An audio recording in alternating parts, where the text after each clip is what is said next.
us this morning. And Derek, it's November time, a quiet scene here at Essex, but I guess behind the scenes everything is working as it normally does at a fairly frantic pace. Yeah, there's a lot of mid-season come close season work being done actually. Yeah, we're very busy. Indeed. From the Chief Executive's perspective, how can you sum up and review 2014 for us?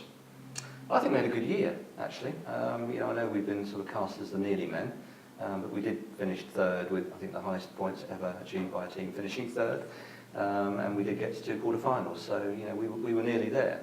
Obviously room for improvement, and we want to improve, but it wasn't a bad season, and certainly in the 4-day game, the last 6 games were great. I know, talking to the players and Paul Grayson, top of the wish list is to get back into the First Division. From your perspective in the commercial side, is that a must-have criteria to be a First Division side? I think it's very important from the club's perspective. I mean, there are 2 divisions. What's the point of being in the second one, really? We want to be in Division 1 and we want to stay there. Commercially, it will make a difference. It won't make a huge difference because, as we all know, the real revenue generator is T20, like it or not. But being in the First Division is where the club should be, and commercially we would benefit from it. So absolutely, that's our ambition. Right. Staying on finances, could you sum up 2014 for us from the club's profit and loss situation? Yeah, I mean, plus or minus break even, really, which is the objective pretty much each year. We try and spend as much as we can on the playing side, but we can only play what we generate. We have a fairly prudent reserves policy, which is sound and in the members' interests. But yeah, break even pretty much. Yeah, indeed. It must have been hard though, mustn't it? Hard work for the people on the commercial side and the financial side to lure people away from their far sides. It wasn't a particularly good summer, was it, to get people out and about? But as ever, I think Essex can pride themselves on getting wonderful support right across the board in all 3 competitions. Yeah, we're certainly the envy of the other counties as far as T20 is concerned. I mean, we had a presentation from the ECB only yesterday on T20 and our performance, and it is in many respects outstanding. So we do get fantastic support for T20. We get good support for 1 day, and we get good support for 4 day as well. So the commercial team work their socks off, but we do reasonably well comparatively. Certainly if we compare ourselves to non-test grounds, we do incredibly well. Yes, indeed. And talking of T20 and finances, there was a school of thought, a growing school of thought, I think, around the counties, around the shires, as the season wore on, that the T20 to a lot of counties was preferable in the block of matches that we'd had previously, rather than spread out through the summer. I don't think it probably made any difference to Essex, did it? We seemed to be playing in front of full houses whenever we played. But has there been any talk of reverting back to that block of qualifying matches? There's been a lot of talk, actually, and the 18 counties, certainly the chief executives, were all as one in wanting T20 to be in more of a block next year. The ECB's view is pretty much we've started, so we'll finish. It's a 3-year plan. There's an appointment to view. They want to get some kind of regularity in people's minds. We've got up to 4-day, 50 over and T20. So that suggestion was kindly received but rejected. So the schedule next year will be the same as the schedule this year. I mean, interestingly, the first 2 games of the season for us last season in T20, we didn't sell out. And that was partly due to timing, perhaps, partly due also perhaps to the fact that I'm not sure it was launched in the way that it should be, to get people's attention and get their minds around the fact that T20 cricket has actually started. So I think there's a marketing job to be done. Yes, and talking of T20 and the success of it, you must have been delighted with the support level that you got for the game against Kent at Colchester. It was an innovative idea, wasn't it, the first time that T20 had been played away from the Chelmsford ground for Essex. Is that something that you'd be looking to continue as part of the Colchester Festival? We'd like to continue it. Again, it depends on scheduling, really, and where Colchester fits within the T20 schedule. I mean, certainly we'd like to play a 1-day game there, whether it's 50 over or 20 over. It was a great occasion, I think, and in terms of atmosphere, I think it was our highest ranking score for atmosphere of any T20 game. So it obviously worked. Yes, indeed. I mean, the whole setting, a nice day, seemed to lend itself to a family day out, didn't it? Yeah, 2020 afternoon. Atmosphere, perhaps to a Friday night in Chelmsford, but it brings the game to another part of the county, which is important. Yeah. Skirting on finances there, we've released a number of players. Will that money be going back towards Paul Grayson's account, if you like, for attracting new players into the county to bolster his squad? Because obviously releasing so many players, he's going to be short of numbers, as we saw last season from time to time. Yeah, hopefully it won't be short of numbers this year. I mean, the money that's released goes back to Paul, and to be clear about that. There's no reduction in the cricket budget.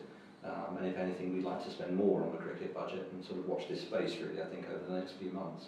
But Paul and the coaching staff, and indeed Fozzie, pretty much got the squad that they wanted. It was a decision made together with the coaching side of the club, the cricket committee and finance, so we pulled it all together. So I don't think there's anybody unhappy. You could always spend more money, and we're not up at the wage cap ceiling yet, but then there aren't many non-test grounds that are at the wage cap ceiling, so we're spending as much as we can. Yes, indeed, and hopefully that will be money well spent towards getting into the first division, which everybody wants to see. To move on now to the ground development plan, I guess you probably hear that phrase every single day, don't you, from various sources? But it is a point of discussion, understandably, for the members. Can you just update us as to where we are as we sit here at the beginning of November 2014? Yeah. Well, Block A is obviously being built. I mean, it's almost a floor a week at the moment.